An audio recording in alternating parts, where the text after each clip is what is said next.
બનાસકાંઠાના પાલનપુરના માલણ ગામે દારૂબંધીનો નિર્ણય લેવાયો। ગ્રામ પંચાયતે દારૂ અંગેના નિયમોને કડક બનાવ્યા। દારૂ પીનાર અને વેચનાર સામે કડક કાર્યવાહી કરવામાં આવશે। પાણીનું કનેક્શન અને જરૂરી દસ્તાવેજો ગ્રામ પંચાયત તે લોકોને નહીં આપે જેઓ દારૂ પીતા હશે કે દારૂ વેચતા હશે। સરપંચ અને ઉપસરપંચે જાહેરમાં આ બાબતે ચેતવણી આપી છે। માલણ ગામમાં જો દારૂ વેચાશે તો તેની સામે કડકમાં કડક પગલાં પણ લેવાશે।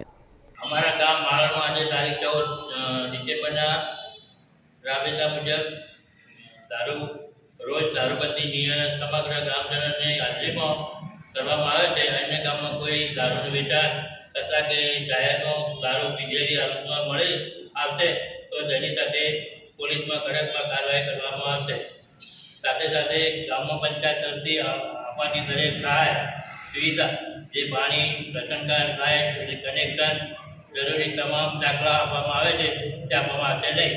અમારા ગામ માલણ આજે તારીખ 14 ડિસેમ્બર રોજ દારૂબંધીનો નિર્ણય સમગ્ર ગ્રામજનો હાજરીમાં કરવામાં આવેલ છે। આજથી ગામમાં કોઈ દારૂનું વેચાણ કરતા કોઈ જાહેર દારૂ પીધેલી હાલતમાં મળી આવશે તો તેની સામે પોલીસ કડક કાર્યવાહી થશે। સાથે સાથે ગ્રામ પંચાયત તરફથી મળતી દરેક સુવિધાઓ જે કે પાણી ration card light bill connection જરૂરી તમામ દાખલાઓ આપવામાં આવશે નહીં અને જરૂર તમામ સુખ સુવિધા ગ્રામ પંચાયત તરફથી બંધ કરી દેવામાં આવશે।